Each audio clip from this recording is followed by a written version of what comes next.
I knew the axe was coming the second he leaned on my cubicle wall like he owned oxygen. The new VP, in a slick suit too white for someone who's never missed a bonus, flashed a grin that screamed trouble. "Sweetheart," he said, because of course he did, "your little handshake diplomacy thing. Cute, but we're moving into a more scalable model." Translation: fired, but with a grin so you think it's a compliment.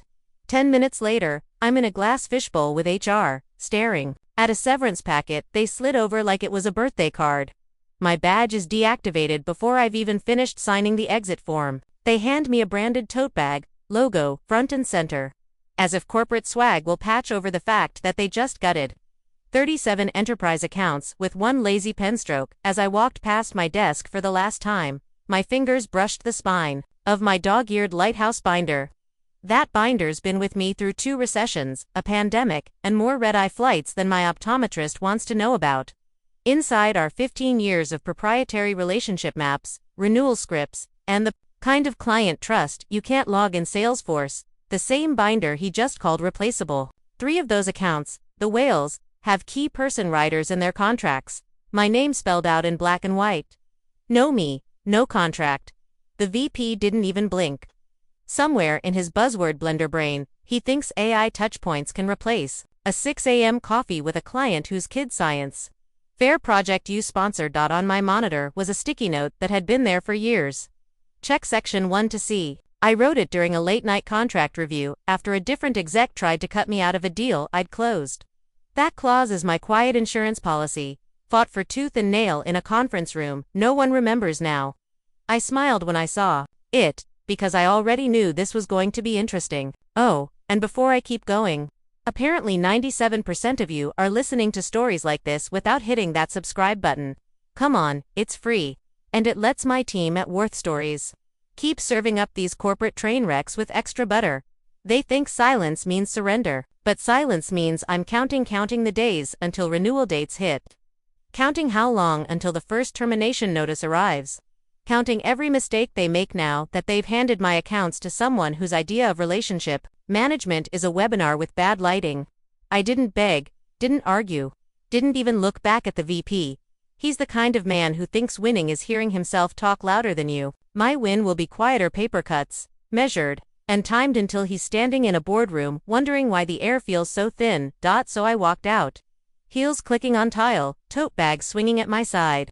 The security guard gave me that half-sympathetic nod reserved for people who just lost their job but didn't deserve to.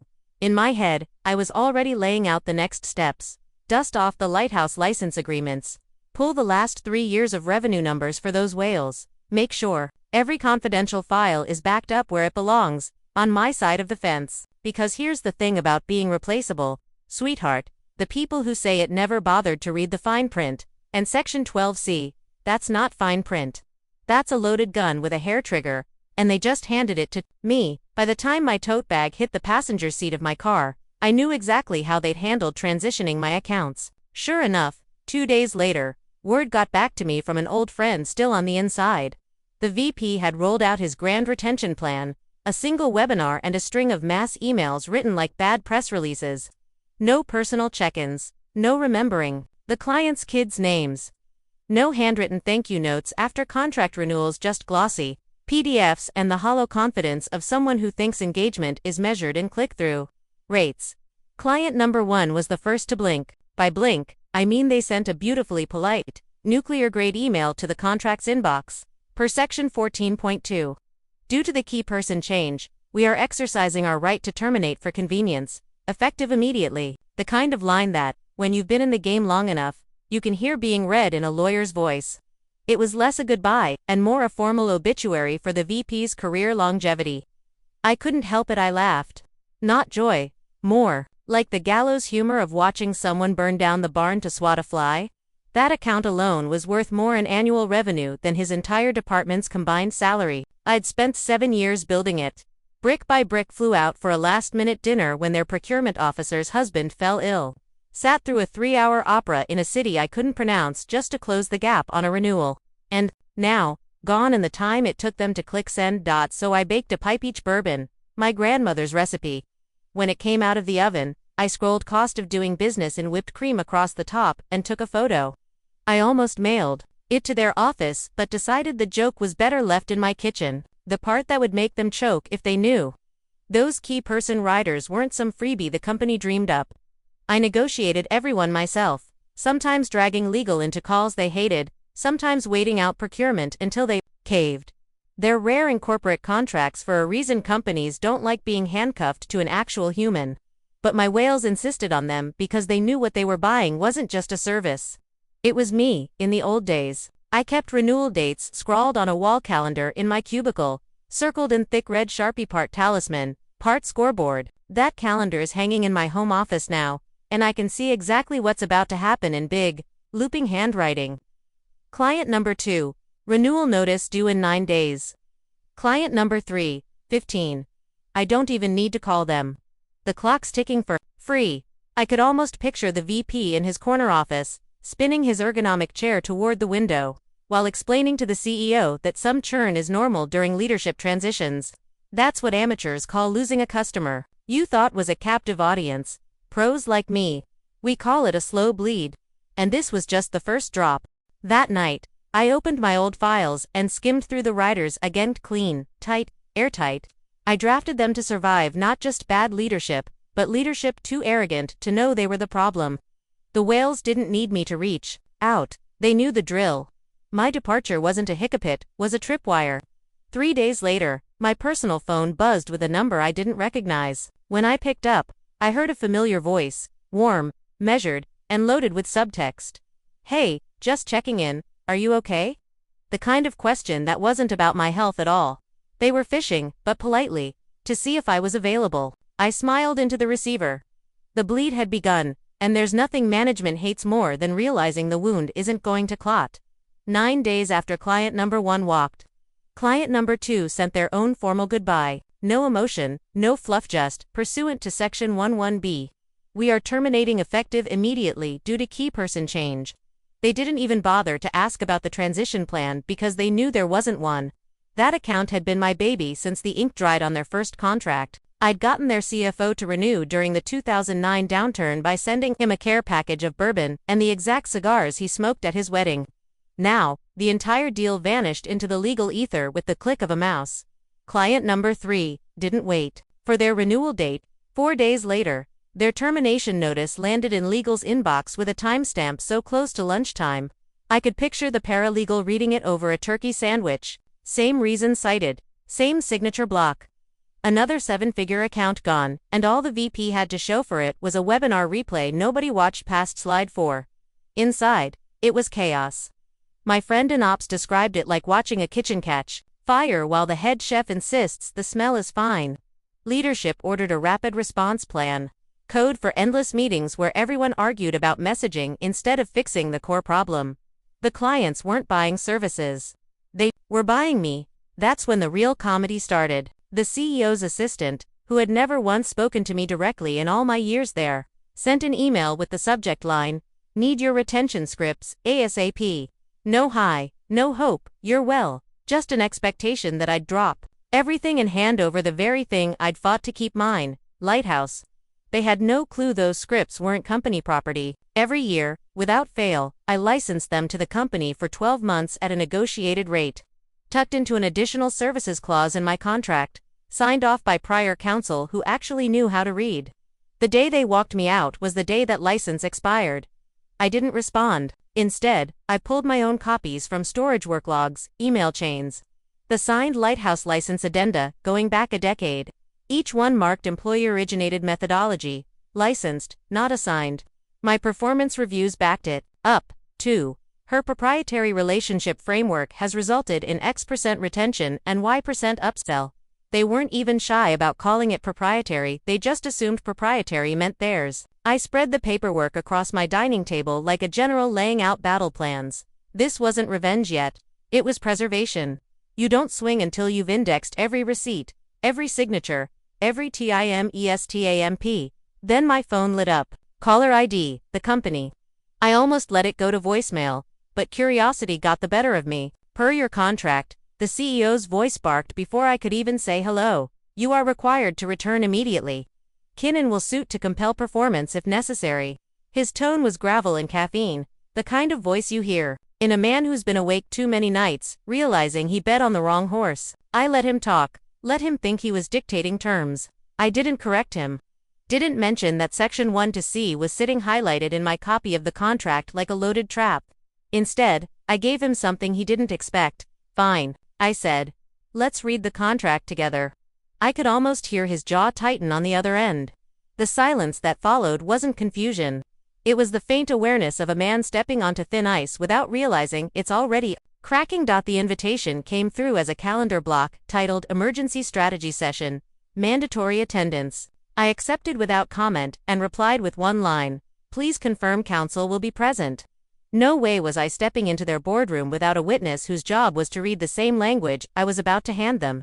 That morning, I dressed the way I do when I know I'm going to war but intend to look like I'm going to brunch. Neutral silk blouse, navy blazer, no jewelry except my wedding band. I carried two things, a slim leather folio holding 3 pristine copies of my employment agreement, and a separate folder marked in black Sharpie, Lighthouse License Agreements. Complete, the folio was for show. The folder was the loaded weapon. When I walked into the boardroom, the temperature felt a few degrees too cold. The way HVAC always does in rooms where people make bad decisions they hope to blame on someone else.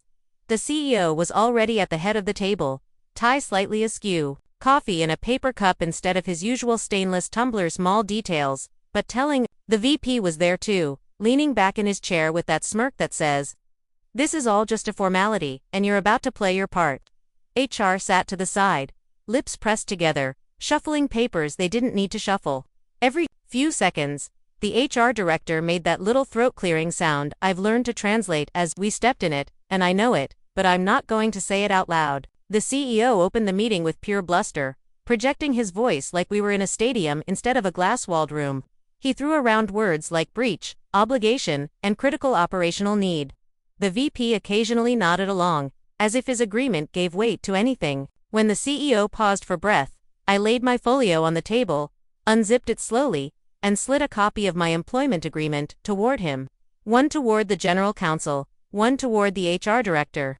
"Let's read it together," I said evenly. I reached into my blazer pocket and produced 2 yellow sticky flags, placing one on section 1 to C and another on exhibit D, titled Employer-Originated Accounts. I didn't say what was in them. I didn't need to. The point was to make counsel's eyes go exactly where I wanted them without distraction. The general counsel adjusted his glasses and started reading. At first, his eyes moved quickly, the way people skim when they think they already know what they'll find. But then his pen, which had been tapping idly on the table, slowed and stopped. His lips began moving silently, like he was reading the same line twice just to make sure he hadn't hallucinated it. He glanced at exhibit D, then back to section 1 to C, then up at me with an expression that was no longer neutral. The smirk faltered just a hair, enough for me to catch it. HR had stopped shuffling papers entirely. "I'd like to make sure everyone here understands," I said, voice still calm, "that Section 12C was negotiated after prior leadership attempted to reassign my accounts without acknowledgement or credit. It outlines specific conditions for what happens when the company terminates me without cause and then attempts to compel my continued service." I tapped the yellow flag on Exhibit D, and Exhibit D identifies which accounts are defined as employer-originated. Those are the same accounts the company has been trying to retain for the last 2 weeks unsuccessfully. The CEO leaned back slightly, as if physical distance from the paper would change the words printed on it. The general counsel kept reading, slower now, as if every sentence weighed more than the last. Behind his glasses, I saw at the moment when a lawyer realizes the client who thought they were in control just walked into their own trap. I didn't rush him.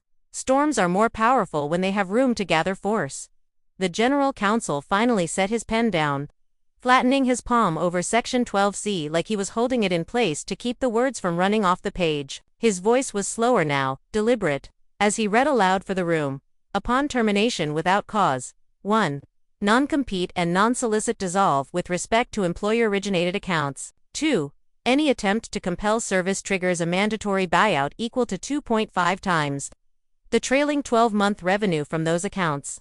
3. Continued use of Lighthouse materials, post-termination without license constitutes willful infringement with fee. He stopped, adjusted his glasses again, and read it silently one more time. I could see the shape of the realization moving through him. First curiosity, then disbelief, then that quiet, resigned understanding lawyers get when they know the other side isn't just holding a trump card, they're holding the whole deck. For me, the emotion wasn't gloating. It was vindication, braided with something sadder. I hadn't written that clause because I wanted a war. I'd written it because once, years ago, another VP tried to strip my accounts and hand them to his golfing buddy. The only thing that stopped him was me refusing to sign my renewal without a carve-out. I'd fought for those words like someone fights to keep their own name. All I'd ever wanted was credit recognition for the fact that my accounts weren't just company assets. They were relationships I'd grown, guarded, and bled for. I remembered the night I got the email from old counsel.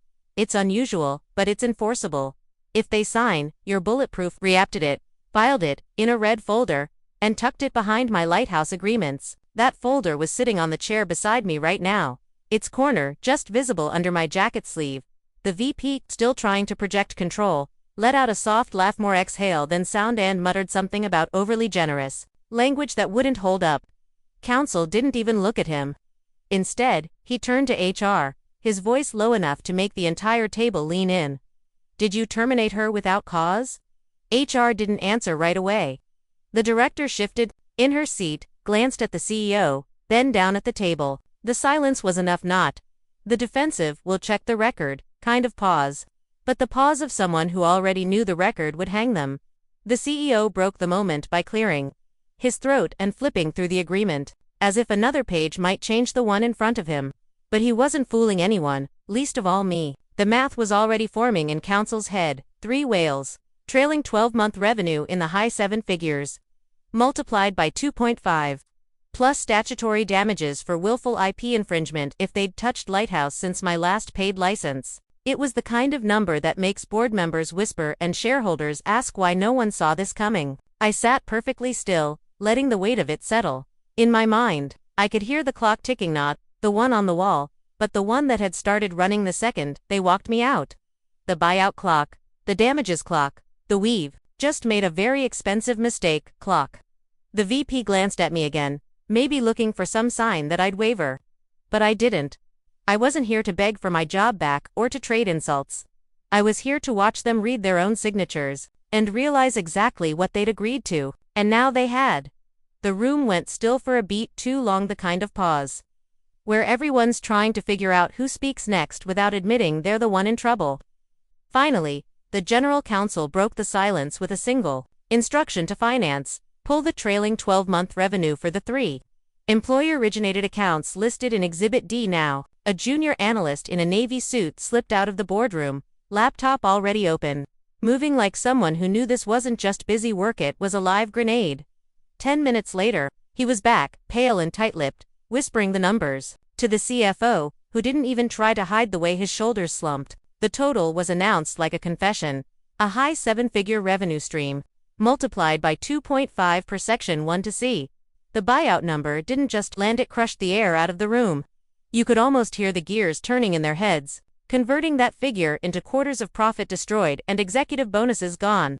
Ops made things worse. We did use her Lighthouse scripts last week, one manager said hesitantly, like a kid admitting they'd broken a window but thought maybe it wouldn't be noticed.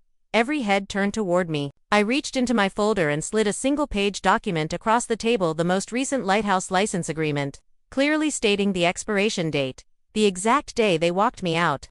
No renewal invoice paid, no extension signed, which meant every use since then wasn't just a breach, it was willful infringement, fee shifting, mandatory. From my bag, I pulled the access logs. I had security alerts in place for post-termination access. I said softly, "Here's your login history for the shared drive where my templates live. Timestamps, IP addresses, user IDs." My voice didn't rise, didn't crack.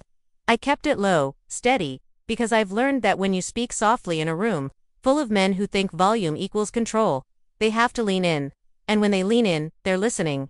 The CFO scanned the logs, his pen starting to click fast. Counsel took the page from him, read it once, then set it face down like the paper itself might burn him. The CEO rubbed his temple. The VP still hadn't said a word, but the smirk was long gone, replaced by the vacant stare of someone trying to remember how the game works when all the pieces are suddenly against him. I let the silence hang for a few beats longer before opening the leather folio again and laying down 2 envelopes. Neatly labeled, Option A, Option B. I slid them forward, side by side, like a magician revealing the final trick. Option A. I began. You retain me as an independent consultant at $900 an hour. $200 minimum, payable in advance. The VP resigns. You issue a public apology for role misclassification and reinstate the lighthouse. License for 12 months at triple the previous rate. I tap the second envelope. Option B. I decline. I join a competitor who has already papered, LO is with my 3 whales. You wire the buyout amount plus infringement damages by Friday at 5 p.m. My tone never changed, my smile polite but thin. It wasn't anger anymore, it was arithmetic, numbers with teeth, and now they knew exactly how hard those teeth could bite. I rested my fingertips lightly on the 2 envelopes between us. The way a card shark hovers over a winning hand. You can open them now, or you can open them later, I said evenly, but the clock's running either way. Option A, printed in neat bullet points, left them a narrow escape hatch. Retain me as an independent consultant at $900 an hour. A 200-hour minimum paid in advance. No net 30 games. The VP's resignation, effective immediately, announced with the same cheerful internal memo they'd used to welcome him. A public apology for role misclassification that would read like a corporate humility. Post but double as a warning to anyone else who thought they could outmaneuver me. And my favorite, the immediate reinstatement of the lighthouse license for 12 months at triple the previous rate. Invoice today, payable today. Option B was cleaner, bloodier. I walk straight across the street to the rival, who has already papered. LO is with my 3 whales, signed, sealed, and dated, with me as the named key person again. The buyout amount from Section 1 to C, plus willful infringement fees, wired by Friday. 5 p.m., no negotiations, no extensions, no second chances. I slid the envelopes forward, close enough that the board members could see the labels. I didn't open them, didn't need to. Paper has weight, and weight speaks. I saw the CFO glance at the slightly thicker envelope, Option B, then look away like staring at it too long might make it real. The VP finally found his voice, and it came out too loud, the way people sound when they're trying to drown out their own pulse. This is extortion, he barked, puffing himself up in the chair. The lighthouse methodology is company property. You built it here. I didn't interrupt. I just tilted my head and looked at him, like you might look at a dog barking at its own reflection. Then I turned slowly to counsel. Because I didn't need to answer not, when someone else could do it for me. Counsel didn't even glance at the VP. He picked up my contract, flipped to Exhibit D, and read aloud. Lighthouse proprietary methodology, licensed annually by mutual agreement. Ownership remains with the employer-originated account holder. He set the page down, looked directly at the VP, and said, "It's not yours." The words landed like a gavel. The VP started to speak again, but counsel cut him off, and, continuing to use those materials without a current license, he trailed off, adjusted his glasses, and looked at me. "You have access logs." I slid them over without a word. The timestamp login sat on the table like fingerprints at a crime scene. Counsel nodded once, like he'd just mentally recalculated the damages figure. I smiled, then, not the kind of smile you give a friend, but the kind that flickers in a blackout, sudden and sharp, letting everyone know the lights aren't coming back on until you decide they do. "Choose wisely," I said. The clock's already halfway through its last tick, and then I sat back, letting the hum of fluorescent lights fill the silence, waiting to see which envelope they had the stomach to touch first. The VP must have thought doubling down was his best bet, because he leaned forward, elbows on the table, and spat it out again, louder this time, like volume could turn fiction into fact. "Lighthouse is company property. It was developed here with our resources. It belongs to us." Counsel didn't even sigh. He just turned the pages of my contract slowly, deliberately, until he reached Exhibit D. His voice was crisp when he read it aloud again. "Lighthouse proprietary methodology. Licensed annually by mutual agreement. Ownership remains with the employee-originated account holder." He closed the binder with a quiet thud and looked at the VP the way a teacher looks at a kid who just failed a test. They had the answers to 4 weeks. The CEO's hand was shaking, no, not from anger, but from something worse, realization. HR, still glued to the chair, spoke so softly I almost didn't catch it. We reused her scripts. Her eyes flicked to me, then to Counsel, like she was hoping one of us would say it didn't matter. Counsel didn't. Instead, he muttered something under his breath, just loud enough for me to hear. Oh my God. And it wasn't blasphemy, it was math. The damages calculation had just tripled in his head. I felt no rush of anger, no adrenaline spike. What settled into my bones instead was a clean, cold peace. This wasn't personal anymore, was arithmetic. They weren't enemies. They were line items, and I knew exactly how to tally them. From my folder, I drew 2 more pieces of paper. 1. A set of board meeting minutes from 3 years back. Signed by the corporate secretary, noting Lighthouse as a third-party methodology licensed from me during a strategy session. The other, the original origin memo, signed by me. Witnessed by old counsel, stating, I developed the framework independently before joining the company. These weren't just documents, they were anchors. Once on the table, they kept the truth from drifting anywhere convenient. The VP went quiet, the fight leaking out of him in slow drips. The CEO leaned back, looking like a man trying to see a way out of a locked room without touching the door. HR's gaze was fixed on the invoice pad I'd just pulled from my folio. I wrote in silence, 1 page, no fluff, the buyout amount per. Section 1 to C. The calculated infringement fees for every unauthorized use of Lighthouse post-termination. The total, circled in ink dark enough to bleed through the back. At the bottom, I wrote the deadline. Friday, 5 p.m., I slid it across the table. The paper making that faint whisper sound that always follows the sharp edge of a decision. No speeches, no dramatics, just the number, the clause citation, and the date. That was all the air left in the room, and it was mine. I leaned forward, one fingertip resting on the exact sentence in Section 12C the CEO had been so eager to invoke when he called me days earlier. This is the line you thought would force me back, I said. My voice low but sharp enough to cut through the stale boardroom air. What it actually says is that any attempt to compel my service after a termination without cause triggers the mandatory buyout and dissolves every restrictive covenant tied to my accounts. Counsel didn't speak right away, but his nod was slow, deliberate, and final. It wasn't just agreement, it was concession. The fight was over, even if no one had announced it yet. The CEO's jaw worked as if chewing on gravel. Finally, he asked, what would it take to make this go away? There was no menace in the question, now just exhaustion. I didn't hesitate. I tapped the thicker of the 2 envelopes, option B, and stood. That one, no one reached for. They didn't need to. They knew exactly what was inside. The buyout total, the infringement damages, and the knowledge that my 3 whales were already signed, sealed, and ready under a rival's banner. I felt no flare of victory, no vindictive rush, just the cool, clean satisfaction of a transaction closing exactly as written. Bridges weren't burning here, they were being itemized, 1 invoice at a time. For the final stroke, I let them have the truth they'd been avoiding. The whales didn't choose your logo, I said, sliding the invoice closer. They chose me, and my rival's welcome packet is already in my car. The VP started to open his mouth, maybe to throw one last scrap of ego into the void. But the CEO caught sight of the circled total on the bill and cut him off with a curt, close it. I left the invoice on the table, left the silence that came with it, left them staring at the kind of number you can't wish away with an all-hands pep talk. By the time the wire hit my account, my old badge wouldn't open the lobby turnstile anymore, and my calendar was already full. Big thanks for watching, you sneaky seniors. Subscribe to keep Warth stories brewing these tales of corporate comeuppance. Your ex-colleagues won't know what hit them.